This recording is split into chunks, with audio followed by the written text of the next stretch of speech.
थोडी तब्येत डाऊन असल्यामुळं सकाळी 10 वाजता उठून गरम पाण्याने दिवसाची सुरुवात केली. त्यानंतर नळ आले, पाणी भरलं. तसंच टेरेसवर झाडांना पण पाणी दिलं.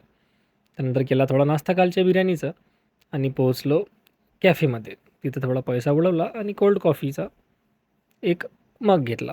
कोल्ड कॉफी वगैरे घेऊन नंतर घरी येऊन दादोबासोबत गेलो वॉकिंगला. तिथे एक रसवंतीवाल्यानं आम्हाला उसाचा तुकडा दिला.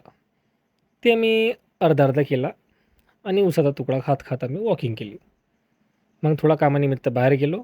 9:36ला जिमला पोहोचून घाई वर्कआउट केलं. त्यामध्ये बायसेप कर्ल, डंबल आणि डंबलचे हॅमर कर्ल्स घेतले आणि डंबलपासूनच ट्रायसेप ओव्हरहेड प्रेस घेतले. ते घेऊन आजीला घेण्यासाठी पिंट्याच्या घरी गेलो. कारण की आजी 10 वाजेपर्यंत पिंट्याच्या घरी थांबत असते मी जिमला गेल्यावर. नंतर मग घरी जेवण केलं, मटण, थोडा राईस आणि 2 पोळ्या. त्यानंतर एक क्रिएटिनचा आणि एक प्रोटीनचा स्कूप घेतला आणि मल्टीव्हिटॅमिन फिश ऑइल घेतला. दिवसभरात कंप्लीट केल्या 10,764 स्टेप्स. भेटू आपण उद्या. तोपर्यंत good night. Bye bye. Thank you आणि स्टे हेल्दी.